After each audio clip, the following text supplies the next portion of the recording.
ನಿಮ್ಮ ಇಡೀ ಜೀವನವೇ ಬದಲಾಗಬೇಕು ಅನ್ನುವುದೇ ಆದರೆ ಕೃಷ್ಣ ಪರಮಾತ್ಮನು ಹೇಳಿರುವಂತಹ ಈ 9 ಗುಟ್ಟುಗಳು, ಈ 9 ಸತ್ಯಗಳನ್ನು ಯಾರೊಂದಿಗೂ ಕೂಡ ಹೇಳಲೇಬೇಡಿ. ಈ ಸತ್ಯ ಎನ್ನುವುದು ನಿಮಗೆ ಅರಿವಾಗಬೇಕು ಅನ್ನುವುದೇ ಆದರೆ ಈ ವಿಡಿಯೋನ ಎಲ್ಲೂ ಕೂಡ ಸ್ಕಿಪ್ ಮಾಡದೆ ಸಂಪೂರ್ಣವಾಗಿರುವಂತಹ ವಿಡಿಯೋ ನೋಡಿ ಸಂಪೂರ್ಣವಾಗಿರ್ತಕ್ಕಂತಹ ಮಾಹಿತಿಯನ್ನು ಪಡೆದುಕೊಳ್ಳಿ. ಮೊದಲನೆಯದಾಗಿ 1ನೇಯದು ಪ್ರೇರಣೆ. ಆರಂಭವಷ್ಟೇ, ಅಭ್ಯಾಸವನ್ನು ನಾವು ಮಾಡಬೇಕಾಗಿರುವಂಥದ್ದು ಮುಖ್ಯ. ಪ್ರೇರಣೆ ಎನ್ನುವುದು ಪ್ರತಿಯೊಂದು ವಿಚಾರಗಳಲ್ಲಿಯೂ ಕೂಡ ನಮಗೆ ಸಿಕ್ಕೇ ಸಿಗುತ್ತದೆ. ಆದರೆ ನಾವು ಅಂದುಕೊಂಡಿರುವಂತಹ ಕೆಲಸವನ್ನು ಮಾಡಿ ಮುಗಿಸಬೇಕು ಅನ್ನುವುದೇ ಆದರೆ ಸತತವಾಗಿರುವಂತಹ ಅಭ್ಯಾಸವನ್ನು ಮಾಡಬೇಕಾಗಿರುವಂಥದ್ದು ಕೂಡ ಅಷ್ಟೇ ಮುಖ್ಯವಾದಂಥದ್ದು. 2ನೇಯದು ಪರಿಪೂರ್ಣತೆಗಾಗಿ ಎಂದಿಗೂ ಕೂಡ ಕಾಯಲೇಬೇಡಿ. ಎಂದಿಗೂ ಕೂಡ ಪರಿಪೂರ್ಣತೆ ಸಿಗುತ್ತದೆ ಎನ್ನುವುದಾಗಿ ಕಾಯುತ್ತಾ ಕಾಲಹರಣವನ್ನು ಮಾಡುವುದಕ್ಕೆ ಹೋಗಲೇಬೇಡಿ. ಖಂಡಿತವಾಗಿಯೂ ಕೂಡ ಮಾಡಬೇಕಾಗಿರುವಂತಹ ಕಾಯಕವನ್ನು ಆರಂಭಿಸಿ. ಜೀವನದಲ್ಲಿ ಮುಂದೆ ಬಂದೇ ಬರುತ್ತೀರಾ. ಯಾರ ಮೇಲೆಯೂ ಕೂಡ ಚಿಂತನೆಗಳನ್ನು ಮಾಡುವುದಕ್ಕೆ ಸಮಯವನ್ನು ವ್ಯಯ ಮಾಡುವುದಕ್ಕೆ ಹೋಗಲೇಬೇಡಿ. ಮಾಡುತ್ತಿರುವಂತಹ ಕೆಲಸದ ಮೇಲೆ ನಿಷ್ಠೆ ಪ್ರಾಮಾಣಿಕತೆಯನ್ನು ಇಟ್ಟು ಶ್ರದ್ಧೆಯಿಂದ ಕೆಲಸ ಮಾಡಿದಾಗ ಖಂಡಿತವಾಗಿಯೂ ಕೂಡ ಅದಕ್ಕೆ ದೊರಕಬೇಕಾಗಿರುವಂತಹ ಪ್ರತಿಫಲ ಎನ್ನುವುದು ಕಾಲ ಸಮಯ ನಂತರದಲ್ಲಿ ದೊರಕುತ್ತದೆ. ಇನ್ನು 3ನೇಯದು ಹೋಲಿಕೆ ನೆಮ್ಮದಿಯ ಶತ್ರು. ಎಂದಿಗೂ ಕೂಡ ಬೇರೆಯವರೊಂದಿಗೆ ನಿಮ್ಮನ್ನು ನೀವು ಹೋಲಿಕೆಯನ್ನು ಮಾಡಿಕೊಂಡು ಅವರ ಜೀವನ ಹೀಗಿದೆ, ಇವರು ಹೀಗೆ ಬೆಳೆಯುತ್ತಿದ್ದಾರೆ, ನಾನು ಮಾತ್ರ ಇನ್ನು ಹೀಗೆ ಇದ್ದೇನೆ ಎಂದು ಎಂದಿಗೂ ಕೂಡ ಹೋಲಿಕೆಯ ಜೀವನವನ್ನು ಮಾಡುವುದಕ್ಕೆ ಹೋಗಲೇಬೇಡಿ. ಎಲ್ಲಿ ಹೋಲಿಕೆ ಎನ್ನುವುದು ಇರುತ್ತದೆಯೋ ಅಲ್ಲಿ ನೆಮ್ಮದಿ ಎನ್ನುವುದು ಸರ್ವನಾಶವಾಗುತ್ತದೆ. ಹಾಗಾಗಿ ಹೋಲಿಕೆಯುತವಾಗಿರುವಂತಹ ಜೀವನ ಎನ್ನುವುದು ನಿಮ್ಮದಾಗಬಾರದು. 4ನೇಯದು ಯೋಜನೆಗಳೇ ಭವಿಷ್ಯವನ್ನು ರೂಪಿಸುತ್ತದೆ. ಇಂದು ನೀನು ಯಾವ ರೀತಿಯ ಯೋಜನೆಗಳನ್ನು ಹಾಕಿಕೊಳ್ಳುತ್ತಿದ್ದೀಯಾ, ಇಂದು ಯಾವ ರೀತಿಯ ಕೆಲಸಗಳನ್ನು ಮಾಡುತ್ತಿದ್ದೀಯಾ ಎನ್ನುವುದರ ಮೇಲೆ ನಾಳೆಯ ನಿನ್ನ ಭವಿಷ್ಯ ಎನ್ನುವುದು ರೂಪಿತವಾಗುವುದು. ಹಾಗಾಗಿ ಯೋಜನೆಗಳನ್ನು ರೂಪಿಸುವ ಮೊದಲು ಒಳ್ಳೆಯ ಯೋಜನೆಗಳನ್ನು ರೂಪಿಸುವುದನ್ನು ಕಲಿತುಕೊಳ್ಳಿ. ಒಳ್ಳೆಯ ಕೆಲಸಗಳನ್ನು ಮಾಡುವುದನ್ನು ಕಲಿತುಕೊಳ್ಳಿ. ಆಗ ಮಾತ್ರ ಮುಂದೆ ಬರುವಂತಹ ಭವಿಷ್ಯ ಎನ್ನುವುದು ಉಜ್ವಲವಾಗಿ ಇರುವುದಕ್ಕೆ ಸಾಧ್ಯವಾದೀತು. ಇನ್ನು 5ನೇಯದು ಕಲಿಯಲು ಸಿಕ್ಕಂತಹ ಅವಕಾಶವನ್ನು ಸರಿಯಾದ ರೀತಿಯಲ್ಲಿ ಸದುಪಯೋಗ ಮಾಡಿಕೊಳ್ಳುವುದನ್ನು ಮನುಷ್ಯನಾದವನು ಕಲಿತುಕೊಂಡಾಗ ಮಾತ್ರ ಬದುಕಿನಲ್ಲಿ ಕಲಿತ ನಂತರದಲ್ಲಿ ಬೆಳೆಯುವುದಕ್ಕೆ ಸಾಧ್ಯವಾದೀತು. ಹಾಗಾಗಿ ಸಿಕ್ಕಿರುವಂತಹ ಅವಕಾಶವನ್ನು ಸರಿಯಾದ ರೀತಿಯಲ್ಲಿ ಸದುಪಯೋಗ ಮಾಡಿಕೊಳ್ಳುವುದನ್ನು ಮನುಷ್ಯನಾದವನು ಕಲಿತುಕೊಳ್ಳಬೇಕು. ಅಂದಾಗ ಮಾತ್ರ ಬದುಕನ್ನು ಸರಿಯಾದ ರೀತಿಯಲ್ಲಿ ಜೀವಿಸುವುದಕ್ಕೆ ಸಾಧ್ಯವಾಗುವುದು. ಖಂಡಿತವಾಗಿಯೂ ಕೂಡ ಒಂದಲ್ಲ ಒಂದು ಅವಕಾಶ ಸಿಕ್ಕಾಗ ಅದನ್ನು ಸರಿಯಾದ ರೀತಿಯಲ್ಲಿ ಸದುಪಯೋಗ ಮಾಡಿಕೊಳ್ಳುವುದನ್ನು ಮನುಷ್ಯ ಕಲಿಯಲೇಬೇಕು. ಸಮಯ ಯಾರಿಗಾಗಿಯೂ ಕೂಡ ಕಾಯುವುದೇ ಇಲ್ಲ. 7ನೇಯದು ಸಮಯ ಎನ್ನುವುದು ಯಾರಿಗಾಗಿಯೂ ಕೂಡ ಕಾಯುವುದೇ ಇಲ್ಲ. ಸಮಯ ಇದ್ದಾಗ ಅದನ್ನು ಸರಿಯಾದ ರೀತಿಯಲ್ಲಿ ಸದುಪಯೋಗ ಮಾಡಿಕೊಳ್ಳುವುದನ್ನು ಮನುಷ್ಯನಾದವನು ಕಲಿತುಕೊಳ್ಳಬೇಕು. ಅಂದಾಗ ಮಾತ್ರ ಬದುಕಿನಲ್ಲಿ ಮುಂದೆ ಬರುವುದಕ್ಕೆ ಸಾಧ್ಯವಾಗುವುದು. ಸಮಯವನ್ನು ಯಾರು ಸರಿಯಾದ ರೀತಿಯಲ್ಲಿ ಸದುಪಯೋಗ ಮಾಡಿಕೊಳ್ಳುತ್ತಾರೆಯೋ ಅವರ ಬೆಳವಣಿಗೆಯನ್ನು ತಪ್ಪಿಸುವುದಕ್ಕೆ ಯಾರಿಂದಲೂ ಕೂಡ ಸಾಧ್ಯವೇ ಇಲ್ಲ. 8ನೇಯದು ಸಣ್ಣ ಹೆಜ್ಜೆಯೂ ಕೂಡ ದೊಡ್ಡ ಒಂದು ಬದಲಾವಣೆಗೆ ಕಾರಣವಾಗುತ್ತದೆ. ಹಾಗಾಗಿ ಸಣ್ಣ ಹೆಜ್ಜೆಯನ್ನು ಮೊದಲು ಇಡುವುದನ್ನು ಕಲಿತುಕೊಳ್ಳಿ. ತದನಂತರದಲ್ಲಿ ದೊಡ್ಡ ಒಂದು ಬದಲಾವಣೆ ಎನ್ನುವುದು ನಿಮ್ಮ ಜೀವನದಲ್ಲಿ ಖಂಡಿತವಾಗಿಯೂ ಕೂಡ ಹಾಗೆ ಆಗುತ್ತದೆ. ಇವತ್ತಿನ ದಿನ ನೀನು ಯಾವ ಕೆಲಸವನ್ನು ಮಾಡಿದ್ದೀಯಾ, ಇವತ್ತಿನ ದಿನ ನಿನ್ನ ಬೆಳವಣಿಗೆಗೆ ಸಂಬಂಧಪಟ್ಟಂತೆ ಯಾವ ಒಂದು ನಿರ್ಧಾರವನ್ನು ಕೈಗೊಂಡಿದ್ದೀಯಾ ಎನ್ನುವುದು ಕೂಡ ನಾಳೆಯ ನಿನ್ನ ಬೆಳವಣಿಗೆಗೆ ಬುನಾದಿ ಆಗಿರುತ್ತದೆ ಎನ್ನುವುದನ್ನು ಮರೆಯಲೇಬೇಡಿ. ಹಾಗಾಗಿ ಇಂದು ಮಾಡುತ್ತಿರುವಂತಹ ಕೆಲಸವನ್ನು, ಇಂದು ಇಡುತ್ತಿರುವಂತಹ ಹೆಜ್ಜೆಯನ್ನು ನೋಡಿ ಇಡುವುದನ್ನು ಕಲಿತುಕೊಳ್ಳಿ. 9ನೇಯದು ಮೊದಲು ನಿಮ್ಮನ್ನು ನೀವು ನಂಬಿ.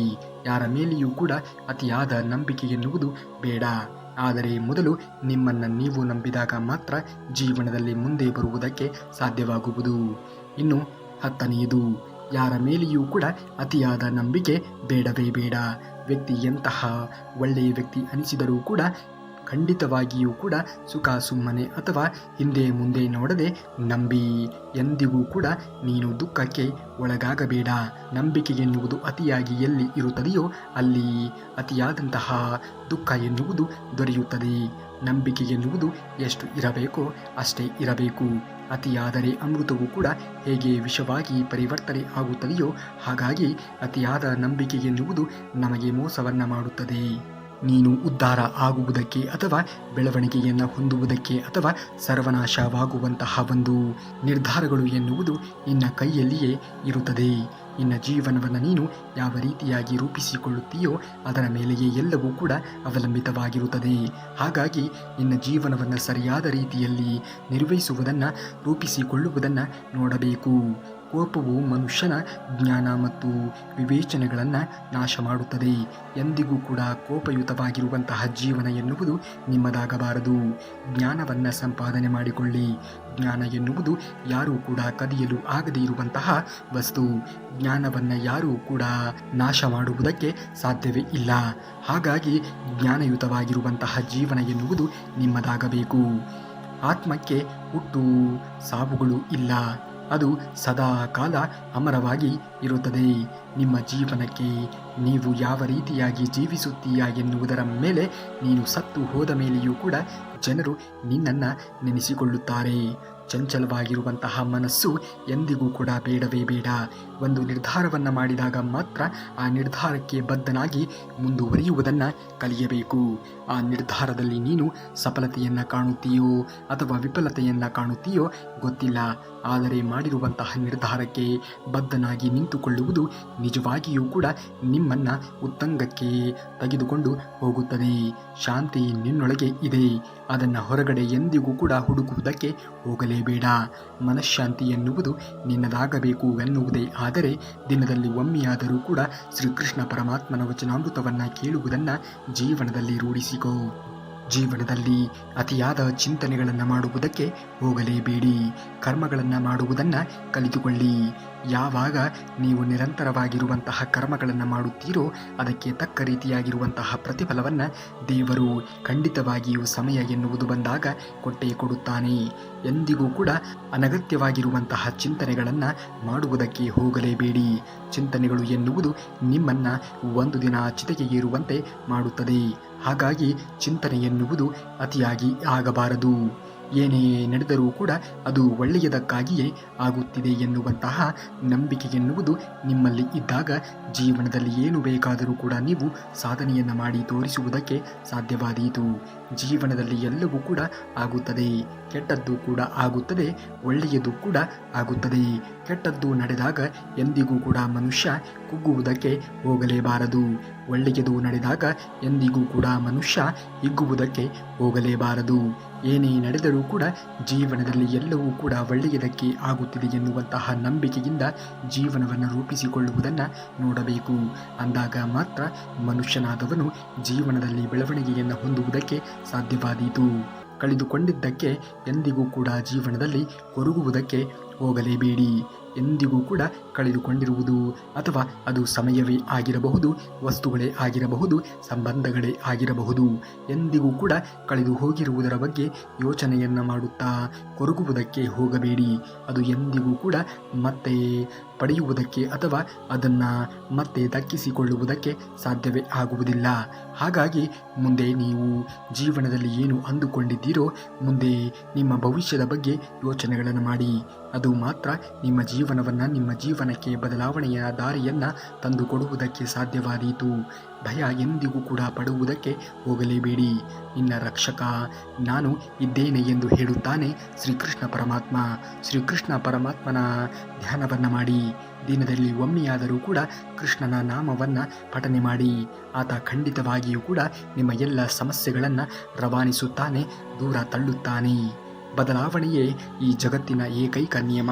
ಹಾಗಾಗಿ ಜೀವನದಲ್ಲಿ ಬದಲಾವಣೆಯನ್ನು ಕಾಣಬೇಕಾಗಿರುವುದು ಅತ್ಯಂತ ಅವಶ್ಯಕ. ಬದಲಾವಣೆಗೆ ತಕ್ಕಂತೆ ನಿಮ್ಮ ಜೀವನದ ರೂಪರೇಷೆಗಳನ್ನು ನೀವು ನಿರ್ಧಾರ ಮಾಡಿಕೊಳ್ಳಬೇಕು. ನಿನ್ನ ಮನಸ್ಸೇ ನಿನ್ನ ಮಿತ್ರ, ನಿನ್ನ ಮನಸ್ಸೇ ನಿನ್ನ ಶತ್ರು. ನಿನ್ನ ಮನಸ್ಸನ್ನು ನೀನು ಯಾವ ರೀತಿಯಾಗಿ ರೂಪಿಸಿಕೊಳ್ಳುತ್ತೀಯ ಎನ್ನುವುದರ ಮೇಲೆ ನಿನ್ನ ಜೀವನ ಎನ್ನುವುದು ರೂಪಿತವಾಗುವುದು. ಮನಸ್ಸು ಎನ್ನುವುದು ನಿನ್ನ ಹಿಡಿತದಲ್ಲಿ ಇದ್ದಾಗ ನೀನು ಸರ್ವವನ್ನೂ ಕೂಡ ಸಕಲವನ್ನಾಗಿ ಮಾಡಿಕೊಳ್ಳಬಹುದು. ಎಲ್ಲವನ್ನೂ ಕೂಡ ನೀನು ಗೆಲ್ಲುವಂತಹ ಶಕ್ತಿಯನ್ನು ನಿನಗೆ ದೇವರು ಕರುಣಿಸುತ್ತಾನೆ. ಸೋಲು ಗೆಲುವುಗಳು ಎರಡೂ ಕೂಡ ಜೀವನದಲ್ಲಿ ಇದ್ದೇ ಇರುತ್ತದೆ.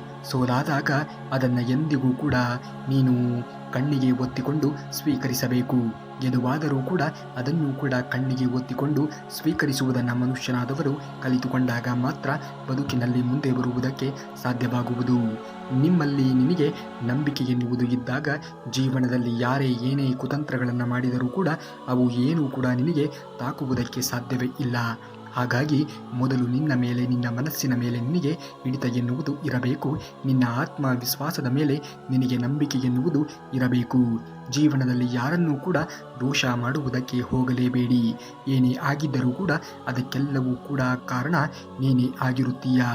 ಒಳ್ಳೆಯ ಜನ ನಮಗೆ ಖುಷಿಯನ್ನು ಕೊಡುತ್ತಾರೆ, ಕೆಟ್ಟ ಜನ ನಮಗೆ ಅನುಭವವನ್ನು ಕೊಡುತ್ತಾರೆ. ಹಾಗಾಗಿ ಒಳ್ಳೆಯ ಜನರು ನಮಗೆ ಖುಷಿ ಕೊಟ್ಟಾಗ ಅದನ್ನು ಹಾಗೆ ಸ್ವೀಕರಿಸಬೇಕು. ಕೆಟ್ಟ ಜನರು ನಮಗೆ ಅನುಭವವನ್ನು ಕೊಟ್ಟಾಗ ಅವರಿಂದ ಕಲಿತುಕೊಂಡಿರುವಂತಹ ಪಾಠವನ್ನು ಜೀವನದಲ್ಲಿ ಅಳವಡಿಸಿಕೊಳ್ಳಬೇಕು. ತುಂಬ ಕೆಟ್ಟವರು ನಿಮಗೆ ಪಾಠವನ್ನು ಕಲಿಸುತ್ತಾರೆ, ತುಂಬ ಒಳ್ಳೆಯವರು ಮರೆಯಲು ಆಗದೇ ಇರುವಂತಹ ನೆನಪುಗಳನ್ನು ಕೊಡುತ್ತಾರೆ. ನಾವು ಯಾರನ್ನು ಕೂಡ ತುಂಬ ನಂಬಿರುತ್ತೇವೆಯೋ ಅವರೇ ನಮ್ಮನ್ನು ಬಿಟ್ಟು ಹೋಗುತ್ತಾರೆ. ಎಲ್ಲಿ ನಮಗೆ ಅಪೇಕ್ಷೆನೇ ಇರುವುದಿಲ್ಲವೋ ಅಲ್ಲಿಂದಾನೇ ನಮಗೆ ಪ್ರೀತಿ ಎನ್ನುವುದು ತುಂಬಾ ಸಿಗುತ್ತದೆ. ಕೆಲವರು ನಾವು ಮಾಡದೇ ಇರುವಂತಹ ತಪ್ಪಿಗೆ ನಮ್ಮನ್ನು ಅಳಿಸುತ್ತಾರೆ, ಮತ್ತು ಕೆಲವರು ನಮ್ಮ ತಪ್ಪುಗಳನ್ನೆಲ್ಲ ಕ್ಷಮಿಸಿ ನಮ್ಮನ್ನು ಖುಷಿಯನ್ನೇ ನೋಡೋಕೆ ಇಷ್ಟಪಡುತ್ತಾರೆ. ನಮಗೆ ತುಂಬಾ ಅವಶ್ಯಕತೆ ಇದ್ದಾಗ ಕೆಲವರು ನಮ್ಮನ್ನು ಬಿಟ್ಟು ಹೋಗುತ್ತಾರೆ, ಮತ್ತು ಕೆಲವರಿಗೆ ಹೋಗು ಅಂದರೂ ಕೂಡ ನಮ್ಮನ್ನು ಬಿಟ್ಟು ಹೋಗುವುದೇ ಇಲ್ಲ. ಇಲ್ಲಿ ಎಲ್ಲ ತರಹದ ಜನರು ಇದ್ದಾರೆ. ಈ ಸಮಾಜದಲ್ಲಿ ಎಲ್ಲರೂ ಕೂಡ ವಾಸವಾಗಿದ್ದಾರೆ. ನಾವು ಕಲಿಯಬೇಕಾಗಿರುವಂಥದ್ದು ಏನೆಂದರೆ ಯಾವ ಕೈ ಹಿಡಿಯಬೇಕು, ಯಾರ ಜೊತೆ ಬದುಕಬೇಕು ಅನ್ನುವುದು. ಅವಶ್ಯಕವಾಗಿ ಇರುವುದನ್ನು ಇಟ್ಟುಕೊಳ್ಳುವುದು, ಬೇಡವಾಗಿ ಇರುವುದನ್ನು ಬಿಟ್ಟು ಮುಂದೆ ಒರೆಯುವುದನ್ನು ಜೀವನದಲ್ಲಿ ನಾವು ಕಲಿತುಕೊಳ್ಳಲೇಬೇಕು. ಅಂದಾಗ ಮಾತ್ರ ಬದುಕಿನಲ್ಲಿ ಮುಂದೆ ಬರುವುದಕ್ಕೆ ಸಾಧ್ಯವಾಗುವುದು. ಹೆಚ್ಚು ಕೋಪ ಮಾಡಿಕೊಳ್ಳುವ ಜನರಲ್ಲಿ ಈ 10 ಲಕ್ಷಣಗಳು ಕಂಡುಬರುತ್ತವೆ. ಮೊದಲನೆಯದು, ಈ ಜನರು ಹೃದಯದಲ್ಲಿ ತುಂಬಾ ಪರಿಶುದ್ಧವಾಗಿ ಇರುತ್ತಾರೆ. ಅತಿಯಾಗಿ ಕೋಪ ಮಾಡಿಕೊಳ್ಳುವಂತಹ ವ್ಯಕ್ತಿಗಳ ಮನಸ್ಸಿನಲ್ಲಿ ಯಾವುದೇ ರೀತಿಯ ಕಲ್ಮಶ ಎನ್ನುವುದು ಇರುವುದೇ ಇಲ್ಲ. ಅವರು ತುಂಬಾ ಪರಿಶುದ್ಧರು ಆಗಿರುತ್ತಾರೆ. ಎರಡನೆಯದು, ಅವರು ಪ್ರದರ್ಶನ ನೀಡಲು ಇಷ್ಟಪಡುವುದೇ ಇಲ್ಲ. ಎಂದಿಗೂ ಕೂಡ ಅವರು ಬೇಕಾಬಿಟ್ಟಿಯಾಗಿರುವಂತಹ ಒಂದು ಪ್ರದರ್ಶನವನ್ನು ಮಾಡುವುದಕ್ಕೆ ಇಷ್ಟಪಡುವುದೇ ಇಲ್ಲ. ಮೂರನೆಯದು, ಅವರು ತಮ್ಮ ಪ್ರೀತಿಯನ್ನು ತುಂಬಾ ಗೌರವಿಸುತ್ತಾರೆ. ತುಂಬಾ ಕೋಪ ಮಾಡಿಕೊಳ್ಳುವಂತಹ ವ್ಯಕ್ತಿಗಳಿಗೆ ತುಂಬಾ ಪ್ರೀತಿ ಮಾಡುವಂತಹ ಗುಣ ಇರುತ್ತದೆ. ಅವರು ಪ್ರೀತಿಗೆ ಅಷ್ಟೇ ಗೌರವವನ್ನು ಕೂಡ ಸಲ್ಲಿಸುತ್ತಾರೆ. ನಾಲ್ಕನೆಯದು, ಅವರಿಗೆ ಸುಳ್ಳು ಮತ್ತು ವಂಚನೆಯನ್ನು ಮಾಡುವುದು ಇಷ್ಟವೇ ಇರುವುದಿಲ್ಲ. ಅತಿಯಾಗಿ ಯಾವ ವ್ಯಕ್ತಿಯು ಕೋಪ ಮಾಡಿಕೊಳ್ಳುತ್ತಾನೆಯೋ ಅವರಿಗೆ ಸುಳ್ಳು ಹೇಳುವುದಾಗಲಿ, ಮೋಸ, ವಂಚನೆ, ಕಪಟತನವನ್ನು ಮಾಡುವುದಾಗಲಿ ಬರುವುದೇ ಇಲ್ಲ. ಇತರರಿಗೆ ಸಹಾಯ ಮಾಡುವುದರಲ್ಲಿ ಅವರು ಯಾವಾಗಲೂ ಕೂಡ ಮುಂದಿರುತ್ತಾರೆ. ಯಾವ ವ್ಯಕ್ತಿಗೆ ಇತರರಿಗೆ ಸಹಾಯ ಮಾಡುವಂತಹ ವ್ಯಕ್ತಿ ಆಗಿರುತ್ತಾನೆಯೋ ಆ ವ್ಯಕ್ತಿಗೆ ಖಂಡಿತವಾಗಿಯೂ ಕೂಡ ತುಸು ಕೋಪ ಎನ್ನುವುದು ಅತಿಯಾಗಿಯೇ ಬರುತ್ತದೆ. ಅವರು ಸಣ್ಣ ವಿಷಯಗಳಿಗೂ ಕೂಡ ಭಾವನಾತ್ಮಕವಾಗಿ ಇರುತ್ತಾರೆ. ಅಂತಹ ವ್ಯಕ್ತಿಗಳಿಗೆ ತುಂಬಾ ನೋವು ಕೊಡುವುದಕ್ಕೆ ಹೋಗಲೇಬಾರದು. ಅವರು ಬೇಗನೆ ಕೋಪಗೊಳ್ಳುತ್ತಾರೆ. ಆದರೆ ಅವರು ಕೋಪಗೊಂಡಿರುವುದಕ್ಕೆ ಒಂದಲ್ಲ ಒಂದು ಕಾರಣ ಎನ್ನುವುದು ಇದ್ದೇ ಇರುತ್ತದೆ. ಅವರು ತಮ್ಮ ಆಪ್ತರನ್ನು ಬಹಳನೇ ರಕ್ಷಣೆಯನ್ನು ಮಾಡುತ್ತಾರೆ. ಅವರು ಕೆಟ್ಟದ್ದನ್ನು ಸಹಿಸುವುದಕ್ಕೆ ಸಾಧ್ಯವೇ ಇಲ್ಲ. ಅವರು ತುಂಬ ಮುಗ್ಧರು ಮತ್ತು ಒಳಗಿನಿಂದ ದಯಾಳು ಹೃದಯವನ್ನು ಒಳಗೊಂಡಿರುತ್ತಾರೆ. ಅಂತಹ ವ್ಯಕ್ತಿಗಳನ್ನು ಎಂದಿಗೂ ಕೂಡ ನೀವು ಜೀವನದಲ್ಲಿ ಕಳೆದುಕೊಳ್ಳುವುದಕ್ಕೆ ಹೋಗಲೇಬೇಡಿ. ಪಾಪದ ಹೊರೆ ಎನ್ನುವುದು ಹೆಚ್ಚಾಗುವಂತೆ ಗಳಿಸಬೇಡಿ. ಎಂದಿಗೂ ಕೂಡ ನಾವು ಗಳಿಸುವಂತಹ ಆಸ್ತಿ ಐಶ್ವರ್ಯಗಳು ಎಂದಿಗೂ ಕೂಡ ನಾವು ಮಾಡಿರುವಂತಹ ಪಾಪ ಎಂದಿಗೂ ಕೂಡ ಅದು ಹೆಚ್ಚಾಗಬಾರದು. ನಿಮ್ಮ ಸಾಲದ ಹೊರೆ ಎನ್ನುವುದು ಹೆಚ್ಚಾಗುವಂತೆ ಎಂದಿಗೂ ಕೂಡ ಖರ್ಚು ಮಾಡುವುದಕ್ಕೆ ಹೋಗಲೇಬಾರದು. ಖರ್ಚು ಎನ್ನುವುದು ನಾವು ಮಾಡುವಂತಹ ಕೆಲಸಕ್ಕೆ ಹಾಗೂ ನಮ್ಮ ಆದಾಯಕ್ಕೆ ಮತ್ತು ನಾವು ಮಾಡುವಂತಹ ಖರ್ಚು ಎರಡೂ ಕೂಡ ಇತಿಮಿತಿಯಲ್ಲಿ ಇರಬೇಕು. ದೇಹದಲ್ಲಿ ರೋಗಗಳು ಹೆಚ್ಚಾಗುವಂತೆ ತಿನ್ನಬೇಡಿ. ಕಲಹಗಳು ಹೆಚ್ಚಾಗುವಂತೆ ಮಾತನಾಡುವುದಕ್ಕೆ ಹೋಗಲೇಬೇಡಿ. ಮಾತು ಎನ್ನುವುದು ತುಂಬಾ ಮಹತ್ವವಾದದ್ದು ಪ್ರಸ್ತುತವಾಗಿರುವಂತಹ ದಿನಮಾನಗಳಲ್ಲಿ. ಚಿಂತನೆ ಹೆಚ್ಚಾಗುವ ಹಾಗೆ ವಿಪರೀತವಾಗಿರುವಂತಹ ಯೋಚನೆಗಳನ್ನು ಮಾಡುವುದಕ್ಕೆ ಹೋಗಲೇಬೇಡಿ. ಯಾರು ತಮ್ಮ ಲಾಭಕ್ಕಾಗಿ ಇತರರನ್ನು ಬಳಸಿಕೊಳ್ಳುತ್ತಾರೆಯೋ ಒಂದಲ್ಲ ಒಂದು ದಿನ ಒಂದಲ್ಲ ಒಂದು ಕಡೆ ಅವರು ಕೂಡ ಇನ್ಯಾರದ್ದೋ ಲಾಭಕ್ಕಾಗಿ ಖಂಡಿತವಾಗಿಯೂ ಕೂಡ ಒಳಗೆ ಆಗುತ್ತಾರೆ. ಇದು ಖಂಡಿತವಾಗಿಯೂ ದೇವರಿರುವಂತಹ ಶ್ರೀಕೃಷ್ಣ ಪರಮಾತ್ಮನೇ ಹೇಳಿರುವಂತಹ ಮಾತು. ಬದಲಾಗುತ್ತಿದೆ ಪ್ರತಿದಿನ ಜಗತ್ತಿನಲ್ಲಿ ಮನುಜನ ನಡೆ ನುಡಿ ವಿಚಾರಗಳಲ್ಲಿ ತಾಂತ್ರಿಕತೆ ಇಲ್ಲದೆ ದಾವುಗಟ್ಟಿದೆ. ಜಾಲ ತಾಣಗಳು ಮಾನವನ ನಿದ್ದೆ ಗೆಡಿಸುತ್ತಿದೆ. ವ್ಯಕ್ತಿಗಳು ಸದ್ಗುಣಗಳನ್ನು ಮರೆತು ಹೋಗಿದ್ದಾರೆ. ಇವತ್ತು ಶರೀರದಲ್ಲಿ ಉಸಿರು ಇದೆ, ಆದರೆ ಒಬ್ಬರ ಮುಖ ಇನ್ನೊಬ್ಬರು ನೋಡುವುದಕ್ಕೆ ಸಮಯ ಇಲ್ಲದಂತೆ ಆಗಿದ್ದಾರೆ. ಆದರೆ ಶರೀರದಿಂದ ಉಸಿರು ಹೋದ ನಂತರ ಉಸಿರಿರದ ದೇಹಕ್ಕೆ ಹೊದಿಸಲಾಗದೇ ಇರುವಂತಹ ಬಟ್ಟೆಗಳನ್ನು ಸರಿಸಿ ಮುಖ ನೋಡಲು ಮುಗಿ ಬೀಳುವಂತಹ ಜನರೇ ಅಧಿಕ. ನೆನಪಿಡಿ, ಉಸಿರು ಹೋದ ನಂತರ ಮುಖ ನೋಡುವುದಕ್ಕಿಂತ ಮಣ್ಣು ಸೇರುವ ಮೊದಲು ಮುಖವನ್ನು ನೋಡಿ. ನಗುವುದೇ ಆಗಿದೆ ಉತ್ತಮ ರೀತಿಯ ಜೀವನ ಎನ್ನುವುದು. ಒಂದು ನಗುವಿನ ಮೂಲಕ ಅನೇಕ ರೀತಿಯ ಸಮಸ್ಯೆ ಎನ್ನುವುದು ಬಗೆಹರಿಯುತ್ತದೆ. ಆದರೆ ಕೆಲವರು ನಗುವುದೇ ಇಲ್ಲ. ಕಾರಣ ಎನ್ನುವುದು ಅವರಿಗೂ ಕೂಡ ಗೊತ್ತೇ ಇರುವುದಿಲ್ಲ. ಅತ್ತರೆ ಈ ಜಗತ್ತು ಎನ್ನುವುದು ನಾಟಕ ಅನ್ನುತ್ತಾರೆ. ನಾವು ಸುಮ್ಮನೆ ಇದ್ದರೆ ಸುಮ್ಮನೆ ಇದ್ದಾನೆ ಅಹಂಕಾರಿ ಎನ್ನುತ್ತಾರೆ. ನಕ್ಕರೆ ನೋವೇ ಇಲ್ಲ ಅನ್ನುತ್ತಾರೆ. ಮೌನವಾಗಿ ಇದ್ದರೆ ತಪ್ಪು ಒಪ್ಪಿಕೊಂಡಿದ್ದೀವಿ ಅನ್ನುತ್ತಾರೆ. ಮಾತನಾಡಿದರೆ ಕೆಟ್ಟವರು ಅನ್ನುತ್ತಾರೆ. ಮಾತನಾಡದೇ ಇದ್ದರೆ ಅಹಂಕಾರ ಅನ್ನುತ್ತಾರೆ. ಬದುಕಿದ್ದರೆ ಯಾವಾಗ ಸಾಯುತ್ತಾರೋ ಅನ್ನುತ್ತಾರೆ. ಸತ್ತರೆ ಅಯ್ಯೋ ಸತ್ತ ಅನ್ನುತ್ತಾರೆ. ನೀನೇನು ಮಾಡು ಬಿಡು. ಎಂದಿಗೂ ಕೂಡ ಜನರು ಮಾತನಾಡುವುದನ್ನು ಬಿಡುವುದೇ ಇಲ್ಲ. ಅಂಥವರ ಬಗ್ಗೆ ಎಂದಿಗೂ ಕೂಡ ತಲೆಯನ್ನು ಕೆಡಿಸಿಕೊಳ್ಳುವುದಕ್ಕೆ ಹೋಗಲೇಬೇಡಿ. ನೀವು ಮಾಡುತ್ತಿರುವಂತಹ ಕೆಲಸದ ಮೇಲೆ ನಿಮಗೆ ನಂಬಿಕೆ ಎನ್ನುವುದು ಇದ್ದಾಗ ಖಂಡಿತವಾಗಿಯೂ ಕೂಡ ಮಾಡುತ್ತಿರುವಂತಹ ಕೆಲಸದಲ್ಲಿಯೇ ಮುಂದುವರಿಯುವುದನ್ನು ಕಲಿಯಬೇಕು. ಎಲ್ಲಿಂದ ನಿರೀಕ್ಷಿಸುವುದನ್ನು ನಿಲ್ಲಿಸಿ. ಜೀವನದಲ್ಲಿ ನಿರೀಕ್ಷೆ ಎನ್ನುವುದು ಇದ್ದಾಗ ಮಾತ್ರ ನೋವು ಎನ್ನುವುದು ನಿಮಗೆ ಕಾಡುವುದಕ್ಕೆ ಸಾಧ್ಯವಾಗುವುದು. ಎಂದಿಗೂ ಕೂಡ ಗೊಂದಲದ ಪರಿಸ್ಥಿತಿಗಳನ್ನು ಜೀವನದಲ್ಲಿ ಇಟ್ಟುಕೊಳ್ಳುವುದಕ್ಕೆ ಹೋಗಲೇಬೇಡಿ. ಹೃದಯ ಬಡಿತ ಹೆಚ್ಚಾಗುವುದು, ರಕ್ತದೊತ್ತಡ ಹೆಚ್ಚಾಗುವುದು ಜೀವನದಲ್ಲಿ ನೀವು ಮಾಡುತ್ತಿರುವಂತಹ ಕೆಲಸಗಳಿಂದ. ಜೀವನದಲ್ಲಿ ಎಂದಿಗೂ ಕೂಡ ನೀವು ಒಳ್ಳೆಯ ಕೆಲಸಗಳನ್ನೇ ಆಯ್ಕೆ ಮಾಡಿಕೊಳ್ಳಬೇಕು. ಅನಗತ್ಯವಾಗಿ ಎಂದಿಗೂ ಕೂಡ ಇತರರ ಬಗ್ಗೆ ಯೋಚನೆಗಳನ್ನು ಮಾಡುವುದಕ್ಕೆ ಹೋಗಲೇಬೇಡಿ. ನಿಮ್ಮ ಯೋಚನೆಗಳು ಎನ್ನುವುದು ಸದಾ ಕಾಲ ನಿಮ್ಮ ಬೆಳವಣಿಗೆಯತ್ತ ಇರಬೇಕು. ಅತಿಯಾಗಿ ಯೋಚಿಸುವುದರಿಂದ ನೀವು ಕ್ರಿಯೆಯಾಗಿ ಸಾಯುತ್ತದೆ. ಹೋಲಿಕೆ ಸಂತೋಷವನ್ನು ಕೊಲ್ಲುತ್ತದೆ. ನೆಪಗಳು ಬೆಳವಣಿಗೆಯನ್ನು ಕೊಲ್ಲುತ್ತದೆ. ಅನುಮಾನವು ಪ್ರಗತಿಯನ್ನು ಕೊಲ್ಲುತ್ತದೆ. ಭಯವು ಕನಸನ್ನು ಕೊಲ್ಲುತ್ತದೆ. ಜನರನ್ನು ಮೆಚ್ಚಿಸುವುದು ಗೌರವವನ್ನು ಕೊಲ್ಲುತ್ತದೆ. ಆರಾಮ ಮಹತ್ವಾಕಾಂಕ್ಷೆಗಳನ್ನು ಕೊಲ್ಲುತ್ತದೆ. ಈ ಜೀವನದಲ್ಲಿ ಎಲ್ಲವೂ ಕೂಡ ಒಂದಲ್ಲ ಒಂದು ರೀತಿಯಾಗಿ ನಮ್ಮ ಬೆಳವಣಿಗೆಗೆ ಅನುಗುಣವಾಗಿಯೇ ಇರುತ್ತದೆ ಎನ್ನುವುದು ತಪ್ಪು. ಯಾವುದು ಕೂಡ ಇಲ್ಲಿ ಇರುವುದಿಲ್ಲ. ಎಲ್ಲವನ್ನೂ ಕೂಡ ನಾವು ರೂಪಿಸಿಕೊಳ್ಳಬೇಕು. ಜೀವನದಲ್ಲಿ ಬೇಗನೆ ಎದ್ದು ಬೇಗನೆ ಮಲಗುವುದರಿಂದ ನಿಮ್ಮ ಜೀವನ ಎನ್ನುವುದು ಪರಿಪಕ್ವತೆಯನ್ನು ಪಡೆದುಕೊಳ್ಳುವುದಕ್ಕೆ ಸಾಧ್ಯವಾದೀತು. ಜೀವನದಲ್ಲಿ ನಾವು ಖಂಡಿತವಾಗಿಯೂ ಕೂಡ ಮುಂದೆ ಬರಲೇಬೇಕು ಅನ್ನುವುದೇ ಆದರೆ ಯಾರನ್ನೂ ಕೂಡ ದ್ವೇಷ ಮಾಡುವುದಕ್ಕೆ ಹೋಗಲೇಬಾರದು. ಸರಳವಾಗಿರುವಂತಹ ಜೀವನ ಶೈಲಿ ಎನ್ನುವುದು ನಮ್ಮದಾಗಬೇಕು. ಪ್ರದರ್ಶನವನ್ನು ಎಂದಿಗೂ ಕೂಡ ತೋರಿಸುವುದಕ್ಕೆ ಹೋಗಲೇಬಾರದು. ಯಾವುದಾದರ ಬಗ್ಗೆಯೂ ಕೂಡ ಚಿಂತನೆಗಳನ್ನು ಮಾಡುವುದಕ್ಕೆ ಹೋಗಲೇಬಾರದು. ಪ್ರತಿಯೊಂದು ಕೆಲಸವನ್ನು ಕೂಡ ಭರವಸೆಯಿಂದ ಮಾಡಬೇಕು. ನಿಮ್ಮ ಎಲ್ಲ ಕೆಲಸಗಳನ್ನು ಸಂತೋಷದಿಂದ ಮಾಡಬೇಕು. ಪರಿಸ್ಥಿತಿ ಎಷ್ಟೇ ಕಠಿಣವಾಗಿ ಇದ್ದರೂ ಕೂಡ ಯಾವಾಗಲೂ ಕೂಡ ನಗುತ್ತಾ ಇರುವುದನ್ನು ಕಲಿತುಕೊಳ್ಳಬೇಕು. ಯಾರನ್ನೂ ಕೂಡ ಅತಿಯಾಗಿ ನಂಬುವುದಕ್ಕೆ ಹೋಗಲೇಬೇಡಿ. ಸಮಯ ಎಲ್ಲರಿಗೂ ಕೂಡ ಪಾಠವನ್ನು ಕಲಿಸುತ್ತದೆ. ಗೆದ್ದಾಗ ಮಾತ್ರ ಜನರು ಗೌರವವನ್ನು ಕೊಡುತ್ತಾರೆ. ಸೋತಾಗ ಬಹುತೇಕ ಜನರು ದೂರನೇ ಹೋಗುತ್ತಾರೆ. ಮಾತಿಗಿಂತ ಫಲಿತಾಂಶಕ್ಕೆ ಮೌಲ್ಯ ಎನ್ನುವುದು ಹೆಚ್ಚಾಗುತ್ತದೆ. ಒಂಟಿತನ ಜೀವನದ ದೊಡ್ಡ ಗುರು. ಎಲ್ಲರೂ ಸ್ವಾರ್ಥದಿಂದಲೇ ಹತ್ತಿರ ಬರುತ್ತಾರೆ. ಕೊನೆಗೆ ನಿಮ್ಮ ಜೊತೆ ಇರುವುದು ನೀವು ಮಾತ್ರ. ಆದ್ದರಿಂದ ನಿಮ್ಮನ್ನು ನೀವೇ ನಂಬಿ. ಬೇರೆಯವರ ಮೇಲೆ ಎಂದಿಗೂ ಕೂಡ ವಿಶ್ವಾಸವನ್ನು ಇಟ್ಟುಕೊಳ್ಳುವುದಕ್ಕೆ ಹೋಗಲೇಬೇಡಿ. ಆತ್ಮವಿಶ್ವಾಸ ಎನ್ನುವುದು ಗಟ್ಟಿಯಾಗಿ ಇರಬೇಕು. ಮಾತನಾಡಲು ಕಲಿಯಬೇಕು. ಸಮಯವನ್ನು ನಿರ್ವಹಿಸುವುದನ್ನು ಕಲಿಯಬೇಕು. ಎಚ್ಚರಿಕೆಯಿಂದ ಕೇಳುವುದನ್ನು ಕಲಿಯಬೇಕು. ಸ್ಥಿರವಾಗಿ ಕೆಲಸವನ್ನು ಮಾಡುವುದನ್ನು ಕಲಿಯಬೇಕು. ಸಮಯಕ್ಕೆ ಸರಿಯಾಗಿ ಕೆಲಸವನ್ನು ಮಾಡುವುದನ್ನು ಕಲಿಯಬೇಕು. ಪ್ರಾಮಾಣಿಕವಾಗಿ ಇರುವುದನ್ನು ಕಲಿಯಬೇಕು. ಎಂದಿಗೂ ಕೂಡ ಜೀವನದಲ್ಲಿ ದಯೆ ದಾಕ್ಷಿಣ್ಯತೆಯನ್ನು ಜೀವನದಲ್ಲಿ ಅಳವಡಿಸಿಕೊಳ್ಳುವುದನ್ನು ನೋಡಬೇಕು. ದಿನದಲ್ಲಿ ಒಮ್ಮೆಯಾದರೂ ಕೂಡ ವ್ಯಾಯಾಮವನ್ನು ಮಾಡುವುದನ್ನು ಕಲಿತುಕೊಳ್ಳಬೇಕು. ಧ್ಯಾನ ಎನ್ನುವುದು ಮನಸ್ಸಿನ ಶಾಂತಿಯನ್ನು ಕಾಪಾಡುತ್ತದೆ. ಶಿಸ್ತು ಎನ್ನುವುದು ನಿಮ್ಮ ಜೀವನದ ಏಳಿಗೆಯನ್ನು ಬಯಸುತ್ತದೆ.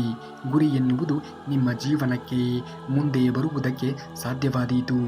ಅತ್ಯಂತ ಪ್ರೀತಿಯ ವಸ್ತು ಕಳೆದು ಹೋದಾಗ ನಮ್ಮ ನಾಲಿಗೆಯನ್ನು ನಾವೇ ಹರಿ ಬಿಟ್ಟಾಗ, ನಿಮ್ಮನ್ನು ಪ್ರೀತಿಸುವವರು ಬೇರೊಬ್ಬರನ್ನು ಪ್ರೀತಿಸಲು ಆರಂಭಿಸಿದಾಗ, ಸಹಿಸಿಕೊಳ್ಳಲಾರದೆ ಇರುವಂತಹ ಅನುಮಾನವಾದಾಗ, ಪ್ರೀತಿ ಪಾತ್ರರಾದವರನ್ನು ಕಳೆದುಕೊಂಡಾಗ, ದೇಹಕ್ಕೆ ರೋಗಗಳಿಂದ ತೊಂದರೆಗಳು ಆದಾಗ, ಕಲಿಯಬೇಕಾದದ್ದನ್ನು ಬೇಗನೆ ಕಲಿಯಲು ಆಗದೇ ಇದ್ದಾಗ, ಸಾಧನೆಯ ಹಾದಿಯಲ್ಲಿ ಯಶಸ್ಸು ಕಾಣದೇ ಇದ್ದಾಗ, ನಾವು ಮಾಡಿದ ತಪ್ಪಿನ ಅರಿವು ಎನ್ನುವುದು ನಮಗೆ ಉಂಟು ಆಗದೇ ಇದ್ದಾಗ, ಮನಸ್ಸು ಎನ್ನುವುದು ದುರ್ಬಲತೆಗೆ ಒಳಗಾಗುತ್ತದೆ. ಎಂದಿಗೂ ಕೂಡ ಮನಸ್ಸನ್ನು ದುರ್ಬಲತೆಗೆ ಒಳಗಾಗುವುದಕ್ಕೆ ಬಿಡಲೇಬೇಡಿ. ಅಂತಹ ಕೆಲಸವನ್ನು ನೀವು ಮಾಡಲೇಬೇಡಿ. ಒಳ್ಳೆಯ ಕೆಲಸಗಳನ್ನು ಮಾಡಿ, ಒಳ್ಳೆಯ ವಾತಾವರಣವನ್ನು ಸೃಷ್ಟಿ ಮಾಡಿಕೊಳ್ಳಿ. ಯಾವಾಗಲೂ ಕೂಡ ನಿಮ್ಮ ಜೊತೆಗೆ ಇರುವಂಥವರನ್ನು, ಒಳ್ಳೆಯವರನ್ನೇ ಇಟ್ಟುಕೊಳ್ಳುವುದನ್ನು ಕಲಿತುಕೊಳ್ಳಿ. ಆಗ ಮಾತ್ರ ನಿಮ್ಮ ಬದುಕು ಎನ್ನುವುದು ಧನ್ಯವಾಗುವುದಕ್ಕೆ ಸಾಧ್ಯವಾಗುವುದು. ಈ ವಚನಾಮೃತ ನಿಮಗೆ ಇಷ್ಟವಾಗಿದ್ದರೆ ತಪ್ಪದೇ ಒಂದು ವಿಡಿಯೋಗೆ ಲೈಕ್ ಮಾಡಿ, ಹಾಗೂ ನಮ್ಮ ಈ ವಿಡಿಯೋಗೆ ಒಂದು ಹೈಪನ್ನು ಮಾಡಿ ಈ ಚಾನಲ್ಗೆ ಸಬ್ಸ್ಕ್ರೈಬ್ ಮಾಡಿಕೊಳ್ಳಿ. ನಾಳೆಯ ಶ್ರೀಕೃಷ್ಣ ಪರಮಾತ್ಮನ ವಚನಾಮೃತದೊಂದಿಗೆ ನಿಮ್ಮ ಮುಂದೆ ಬರುವವರೆಗೂ ಧನ್ಯವಾದ. ಕರುನಾಡಿಗೆ.